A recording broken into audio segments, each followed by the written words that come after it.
Muchas gracias. Yo soy, como Michael mencionaba, Santiago Tobón, soy profesor del Departamento de Economía de la Universidad EAFIT en Medellín y estoy este año como profesor visitante en la Universidad de Chicago trabajando con Ben Lessing y con muchos colegas allí. Quiero empezar dando las gracias a Ben Lessing, a Joana, a Michelle Mise, a ambas universidades, la Universidad Federal y FGV por tenernos acá. Para mí realmente es un gran gusto. Eh, y creo que es muy importante, quiero destacar la relevancia de este tipo de espacios porque los problemas que estamos tratando de estudiar muchos de nosotros son invisibles a la política pública en muchos contextos y creo que estos espacios pues precisamente facilitan que vayamos superando esas, digamos, dificultades de leer los contextos mejor. Si estoy hablando muy rápido, me dicen en la traducción, por favor. Les voy a contar ahora sobre un trabajo que estamos realizando junto con Benjamin Lessing, que voy a asumir que todos lo conocen, y con Gustavo Duncan, también profesor de la Universidad de AFIT, y con Christopher Blattman, que es profesor de la Universidad de Chicago. Estamos tratando de entender el contexto de Medellín. Medellín es una ciudad relativamente grande, tiene en su área metropolitana alrededor de 4 millones de personas. Es una ciudad, digamos, importante, es la segunda ciudad más importante en términos económicos en el país.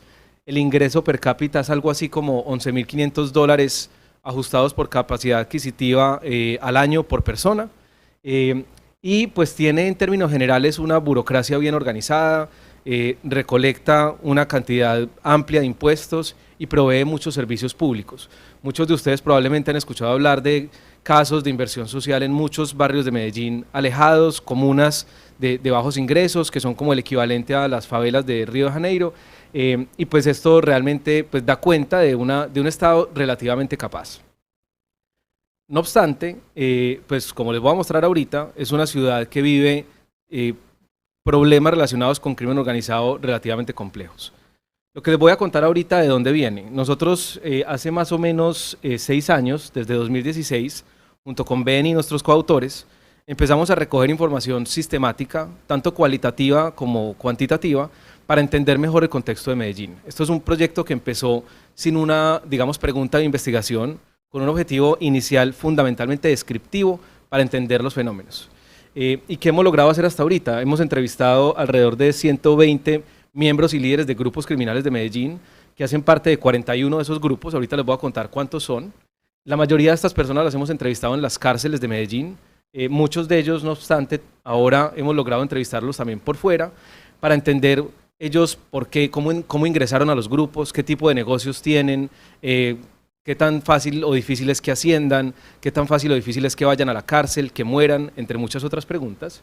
Y esto lo hemos ido complementando con encuestas y en particular ahorita les voy a mostrar resultados de una encuesta que hicimos representativa a nivel de cada barrio de ingreso medio y bajo de Medellín para tratar de entender las dinámicas de gobierno criminal y las variaciones en el territorio. Qué tanto, por ejemplo, los ciudadanos acceden o no a servicios que ofrecen grupos de crimen organizado en unas partes de la ciudad relativo a otras.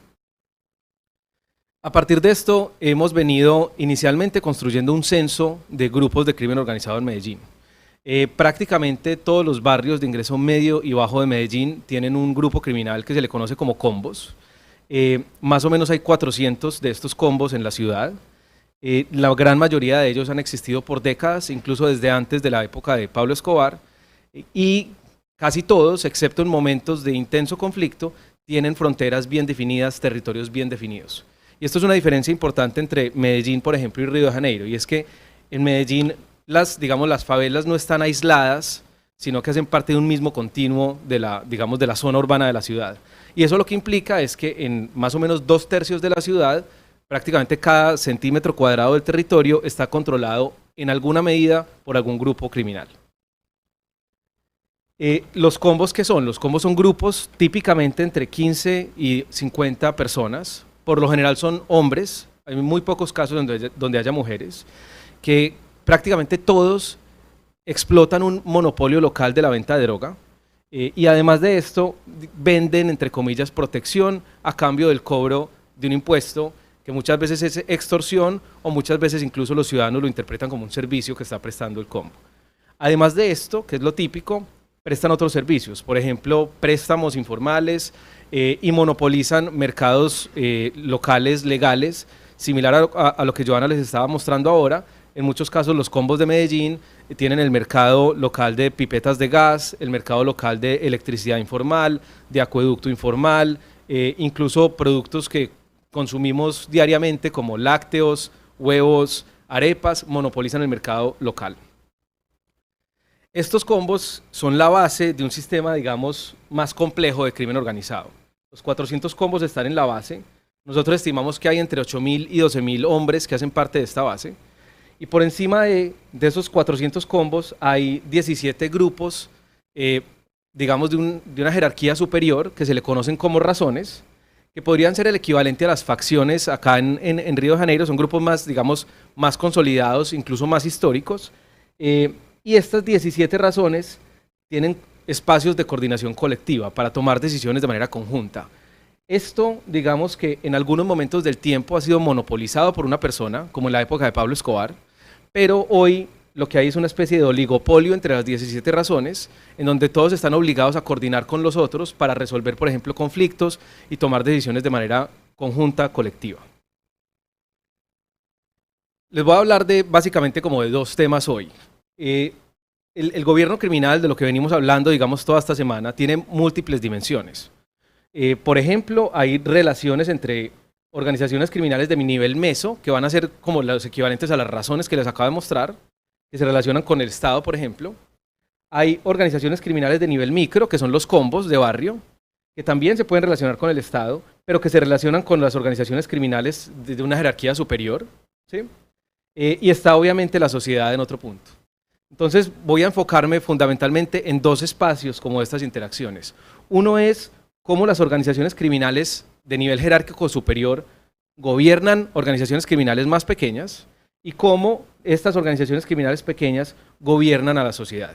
Esto lo que les voy a contar es fundamentalmente descriptivo para ilustrar un poco el caso de lo que hemos venido encontrando en Medellín. Entonces me voy a concentrar primero en esta relación. Organizaciones criminales del nivel meso gobernando organizaciones criminales del nivel micro. Las razones gobernando los combos.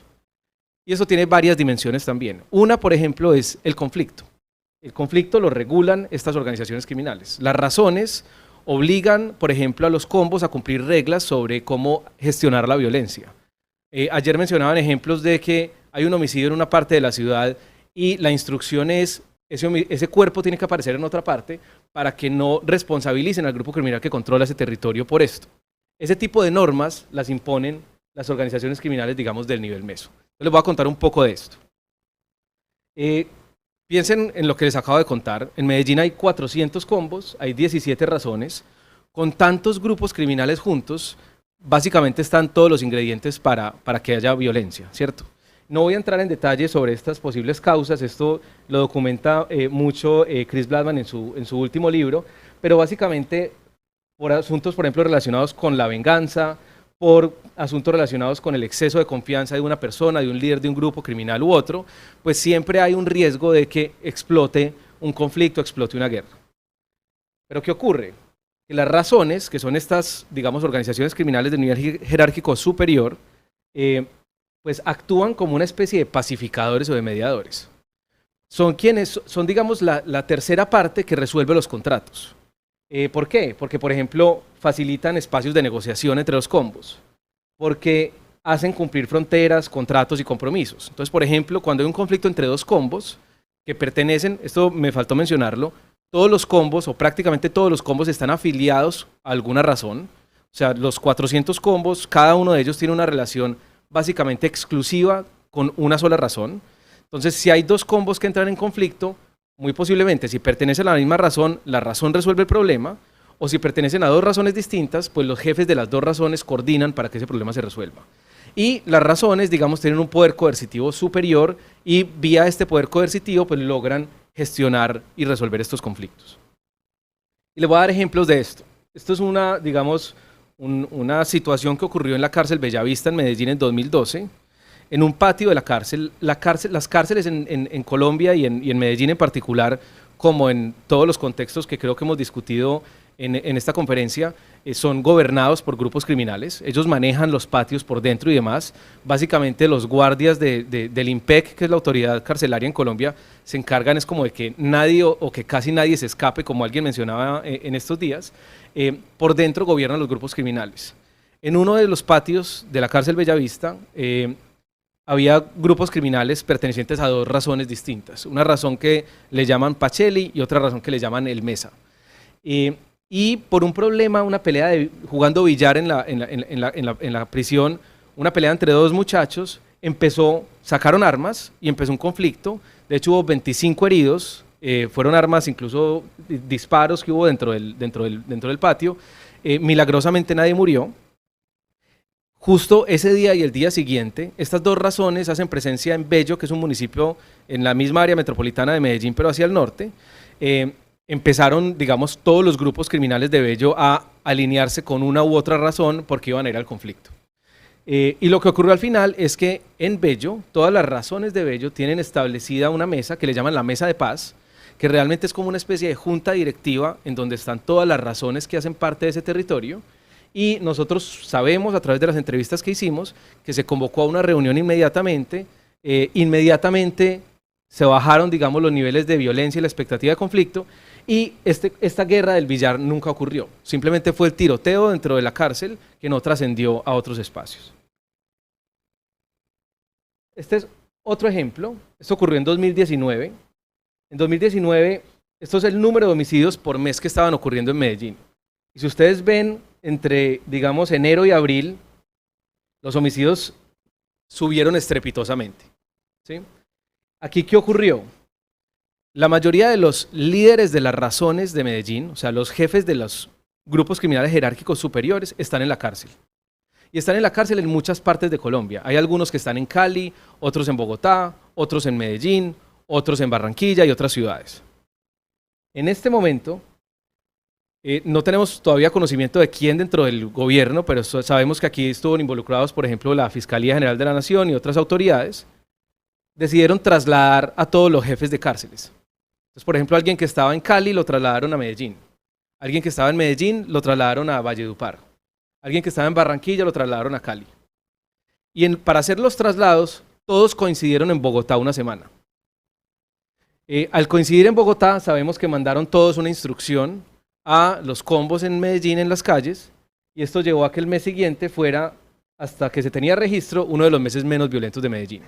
Estos son los grupos criminales, digamos, ejerciendo el gobierno sobre quienes están facilitando o promoviendo violencia en las calles. Y aquí un poco como de perspectiva histórica. Esta es la tasa de homicidios de Medellín por cada 100.000 habitantes en los últimos 35 años. Ustedes ven los niveles de violencia aquí fueron absolutamente extremos. La tasa de homicidios en 1991 fue de 400 homicidios por cada 100.000 habitantes en Medellín. Y ahorita estamos básicamente en los mínimos niveles históricos de violencia en la ciudad. Y esto fundamentalmente se explica por cómo los grupos criminales han gestionado la violencia en la ciudad. Esta primera parte, digamos, de la guerra o de la violencia tiene que ver con la guerra que Pablo Escobar, digamos, enfrentó con el Estado colombiano. Una vez que muere Escobar, empieza a haber una guerra, digamos, por la sucesión, por quién sucedía luego a Escobar. Participaron aquí grupos de guerrillas urbanas, paramilitares, entre otros. Y esta guerra terminó en el año 2002, cuando también otro criminal muy conocido de Medellín, llamado Don Berna o Berna, gana esa sucesión. Una vez él gana la sucesión, ustedes ven la tasa de homicidios se reduce en 50% en un año y sigue bajando, ¿sí? Lo que es, digamos, curioso en este caso es que más o menos por la misma época hubo un cambio en la presidencia de Colombia y hubo un cambio en la alcaldía de Medellín. Cada uno trata de llevarse los créditos por esto. Nosotros, a partir de las entrevistas y de nuestro trabajo, creemos que realmente los créditos los tiene, digamos, el triunfo de la guerra de Berna contra otros grupos criminales. ¿Y qué ocurre acá? A Berna lo extraditan y una vez es extraditado empieza otra guerra por la sucesión, ¿sí? Entonces miren que digamos, el comportamiento de la violencia se puede ver, y aquí no estamos, digamos, tratando de exagerar evidencia causal. En gran medida esto probablemente también se explica por una respuesta frente a un Estado más capaz, pero los grupos criminales básicamente son quienes gestionan la violencia en la ciudad en términos generales. Esta guerra terminó en el año 2012. La guerra al final termina con un pacto que le llaman el pacto de fusil entre las bandas que estaban en conflicto por la sucesión, y a partir de este pacto del fusil desaparece, digamos, una figura que monopolice todos los grupos criminales de la ciudad y termina como esta especie de junta directiva que les describía yo antes, que ha mantenido este equilibrio de una manera, digamos, pues muy conveniente para la ciudad, porque entre otras cosas hay muchos menos muertos, pero de una manera, digamos, compleja respecto a que son los grupos criminales quienes están facilitando probablemente gran parte de la caída, digamos, de la violencia en la ciudad. Ahora les voy a hablar un poco de cómo estos grupos criminales de nivel meso, las razones, gobiernan también los mercados criminales. Eso también lo hablábamos ayer cuando presentaban el caso de estos 3 casos de Venezuela. No solamente es el conflicto lo que regulan, sino que también regulan mercados. ¿Y por qué regulan mercados? Porque los combos y las razones participan generalmente como en distintos eslabones de distintos mercados. ¿Como cuáles? La venta de drogas. Los combos son los que hacen la venta al por menor en los barrios, las razones hacen la venta al por mayor. Cada combo le tiene que comprar la droga a la razón con la que tiene esa relación, digamos, de exclusividad. La extorsión es un negocio grande para todos. Los combos extorsionan negocios locales, rutas de buses. Las razones hacen extorsiones, digamos, de otro nivel. Extorsionan, por ejemplo, proyectos de construcción, entre otras cosas, mucho más grandes. Y así sucesivamente. No voy a entrar, digamos, en detalles. Pero básicamente esto, ¿a qué obliga? Esto obliga a que las razones traten de regular también mercados con los combos. ¿Como cuáles? Y aquí van un par de ejemplos. El mercado de drogas. Piensen que en la medida, en Medellín, como les describía yo ahorita, hay más o menos 400 combos. Cada combo tiene una plaza de vicio, que es como le llaman al sitio de venta de droga en Medellín. Esto sería también la fórmula perfecta para que haya mucha competencia. Hay muchos vendedores. Pero ¿qué pasa cuando hay mucha competencia? Que el precio se va abajo. Entonces, ¿qué hacen las razones? Las razones utilizan su poder coercitivo para obligar a los combos a vender a los precios que las mismas razones dicen. Y de esto también tenemos algunos ejemplos. Este es un caso en el barrio de Antioquia. El barrio de Antioquia queda por acá. Es la plaza, digamos, el sitio de venta de drogas más grande de Medellín. Históricamente, si alguno de ustedes ha escuchado hablar de Griselda Blanco controlaba el barrio de Antioquia por allá hace más o menos 40 años. Hay más o menos 56 plazas que tenemos identificadas allí. Con Ben hemos hecho mucho trabajo de campo allí. Y esto ocurrió hace más o menos 7 años, en donde usualmente la marihuana se vendía más o menos a $1 el paquete. Hubo una llegada de una cantidad muy grande de marihuana, una compra muy grande que se hizo en la ciudad de marihuana. Y con esta, digamos, como nueva llegada de marihuana, lo que ocurrió fue que pues, se le reducen los precios a los vendedores, ¿cierto? Porque la proveeduría sale mucho más barata. Una de las plazas de vicio bajó el precio y empezó a competir con los otros. Lo que ocurrió en ese momento fue que todas las otras plazas se quejaron con la razón convocó una reunión y acordó que era óptimo este precio, pero entonces dijo, todo el mundo vende al mismo precio, todo el mundo vende a $0.66. Y situaciones como esta también ocurren al revés, a veces bajan el precio, pero se dan cuenta que ese no es el precio óptimo, todo el mundo tiene que volver a subir el precio y ponerlo al mismo nivel. Ahora les voy a contar un poco de esta otra dimensión. Cómo organizaciones criminales de nivel micro, los combos, gobiernan a la sociedad o a la ciudadanía.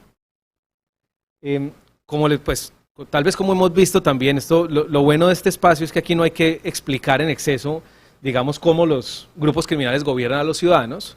Medellín no es una excepción. En Medellín los combos, digamos, prestan servicios de seguridad, administran justicia, cobran impuestos, digamos, vía esta extorsión, imponen restricciones de movilidad, por ejemplo, toques de queda en algunos momentos, y regulan contratos, cobran deudas, hacen otro tipo de actividades. En la encuesta que hicimos nosotros en 2019, que como les conté es representativa para cada uno de los barrios de ingreso medio y bajo de Medellín, preguntamos sobre 17 situaciones, con qué frecuencia las personas acudían al Estado para resolverlas y con qué frecuencia las personas acudían a los combos para resolverlas. ¿Qué tipo de situaciones? Ya les voy a contar, pero básicamente es, por ejemplo, hubo un robo en la calle. Yo llamo al Estado o yo llamo al combo, ¿y con qué frecuencia? Tengo un problema con mi vecino por una humedad, por una construcción que está haciendo el vecino. Yo llamo al Estado o llamo al combo para resolver este problema. Y a partir de estas preguntas, lo que encontramos, que ya se los voy a mostrar, es evidencia de que en cada barrio de Medellín lo que hay es una especie de duopolio en la provisión de este tipo de servicios de gobierno. En cada barrio, digamos, interactúan el combo local, el combo que controla ese sector, con el Estado. Esta es como la única tabla con números grandes que les voy a mostrar para no marearlos, pero básicamente aquí están las 17 situaciones. Me perdonan que está en inglés, pero por ejemplo esta es, alguien está haciendo ruido, la siguiente es, mi vecino está haciendo mejoras en la casa, hay un caso de violencia doméstica, entre otros, hasta situaciones como alguien no quiere pagar una deuda o hubo un robo en la calle, entre otras. Y para cada una de estas situaciones, nosotros le preguntábamos a la gente con qué frecuencia usted acude al Estado. Y esto es un índice que va entre 0 y 1. 0 si nunca van al Estado, 1 si siempre van al Estado. Y para la misma situación, le preguntábamos a usted con qué frecuencia acude al combo. Y lo mismo, 0 si nunca acuden al combo, 1 si siempre acuden al combo. Entonces, si nosotros estuviéramos en Estocolmo o en Copenhague, probablemente esto siempre sería 1 y esto siempre sería 0. Como estamos en Medellín, pues no es así, probablemente en Río de Janeiro tampoco es así, probablemente en Caracas tampoco, en Cali tampoco, en San Salvador tampoco. Y a partir de esto construimos, digamos, lo que llamamos como un índice relativo, de qué tanto el Estado gobierna relativo a los combos, que básicamente es la diferencia entre estos dos índices. Entonces esto va entre -1 y 1, -1 si el combo siempre resuelve las cosas y el Estado nunca, 1 si el Estado siempre resuelve las cosas y el combo nunca. Y cuando esto toma valores negativos, es porque en promedio los combos resuelven más cosas que el Estado. Y si ustedes miran, esta tabla es para 223 barrios, para todos los barrios de ingreso medio y bajo de Medellín, hay cosas que en promedio son negativas. O sea, en promedio, para 2/3 partes de la ciudad, el combo es más importante que el Estado, por ejemplo, para hacer cobros de deudas. ¿Sí? Ahora, hablábamos ayer cuando estaba presentando Ben que pues hay, digamos, distinta intensidad en el nivel de gobierno. Estos promedios, que son el promedio para todos los barrios, pues esconden una variación muy grande barrio a barrio. Estos son todos los barrios de Medellín donde hicimos la encuesta, todos los que están en colores. Los valores que van de rosado a rojo oscuro son barrios en donde en promedio todas las situaciones tienen, nuestro índice de gobierno criminal tiene un valor negativo. ¿Eso qué quiere decir? Que los combos gobiernan más que el Estado. Y los que están en azul son barrios en donde el Estado gobierna más que los combos. Y ustedes pueden ver que hay una variación muy grande. Hay zonas, por ejemplo aquí en la zona oriental, en la zona norte, en alguna parte de la zona occidental, en donde pues básicamente el Estado es la autoridad. Y mientras más oscuro es, pues más gobiernan los combos. Estas son zonas, por ejemplo, esta es una comuna que se llama Santa Cruz, donde básicamente toda la autoridad la ejercen los combos y no el Estado. También hicimos una pregunta sobre, digamos, legitimidad. Este es un concepto que es, digamos, difícil de medir. Básicamente preguntábamos sobre qué tanto confiaba la persona en el Estado, qué tanto confiaba en el combo, qué tan justo le parecía al Estado cuando resolvía un problema, o qué tan justo le parecía el combo, qué tan satisfechos estaban con los servicios que le habían prestado, entre otras preguntas. Y a partir de esto construimos también un índice de legitimidad. Y lo que vemos es que, digamos que en términos generales, los combos gozan de un nivel relativamente alto de legitimidad y que en particular esto es muy alto en las zonas donde los ciudadanos demandan más servicios de los combos. Aquí cada punto es un barrio. Los barrios que están por acá arriba son barrios en donde el combo ofrece muchos servicios y en donde el Estado y en donde los ciudadanos, de alguna manera ven legítimos los servicios y la actuación de los combos en esos barrios. O sea, esto representa un reto muy grande para el desarrollo de una ciudad, digamos en términos generales.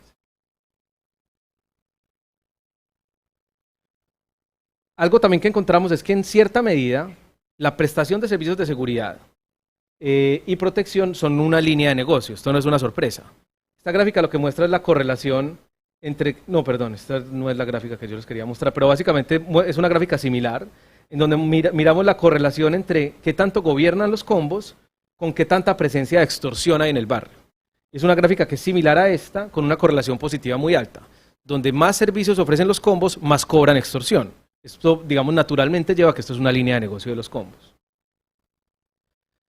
Para ir, digamos, cerrando, una pregunta que queda es ¿qué genera los combos? ¿Por qué gobiernan? O los grupos criminales, ¿por qué ejercen funciones de gobierno? Y aquí, pues, simplemente este es un resumen de un artículo muy largo en el que estamos trabajando también con Ben y con Chris y con Gustavo, en donde estamos tratando de entender cuáles son los efectos en el largo plazo de que el Estado lleve muchos más servicios a los ciudadanos. Y lo que ocurre en Medellín es que en 1987 hay una reforma administrativa en la ciudad para acercar, digamos, muchos servicios a los ciudadanos en el territorio. Y esta reforma de 1987 la evaluamos con los datos de 2019. Vemos qué pasó 30 años después. ¿Qué encontramos? Lo primero es que la mayor cercanía al Estado lleva a que los ciudadanos demanden más servicios del Estado, ¿cierto? Un mayor gobierno del Estado. Eso no es sorprendente, es lo que uno esperaría. Pero ¿qué encontramos? Que es algo paradójico. Es que también en los sitios donde el Estado proyectó más su, digamos, presencia, los ciudadanos demandan más servicios de los combos. También encontramos un mayor gobierno criminal. Entonces la pregunta que sigue ahí es, ¿esto por qué ocurre?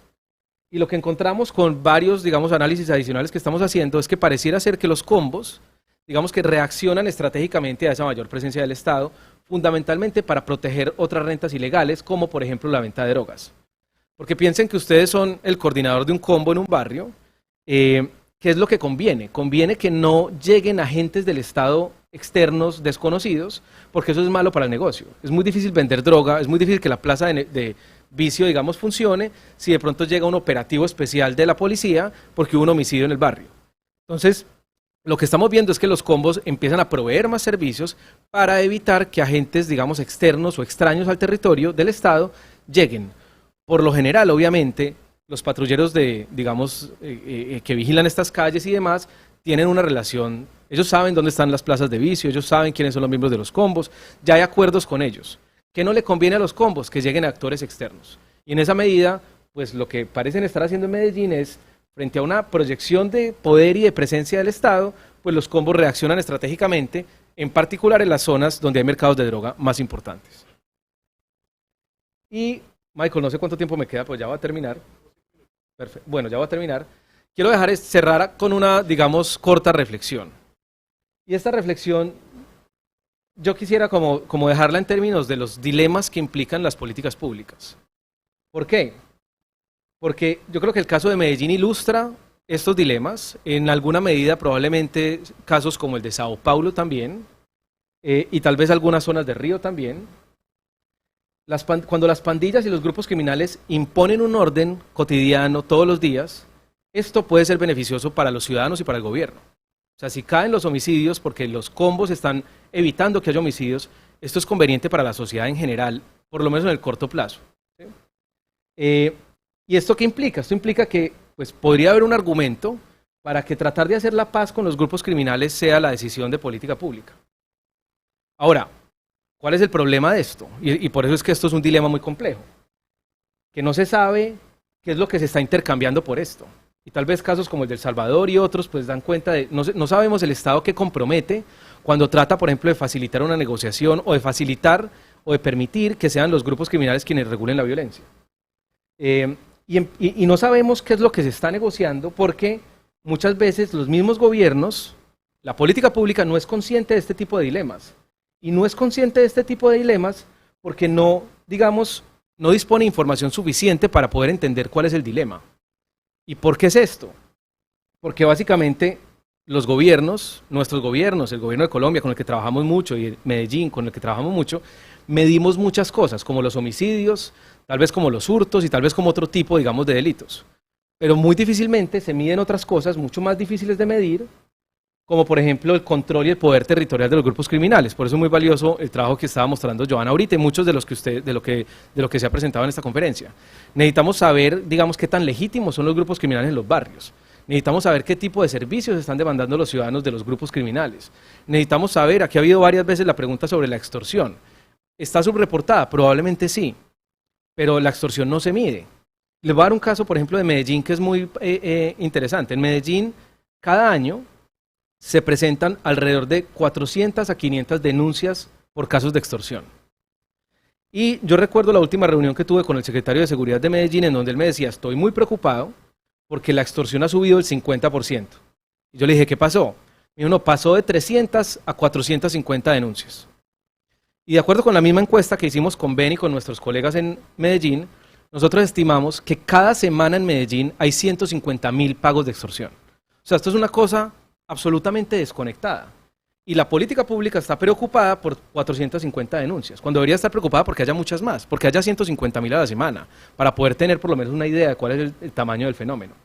Entonces, esta es una forma además de que los ciudadanos hagan responsables a los políticos y a los funcionarios, y que, por ejemplo, los políticos y los funcionarios hagan responsables a otras agencias del Estado. Toca medir estos fenómenos para poder saber si estamos haciendo bien o si no estamos haciendo bien, para poder saber cuáles son los efectos, digamos, de las políticas públicas y de las acciones que se implementan en los territorios. Lo dejo aquí para que continuemos ahora con esta conversación. Muchas gracias.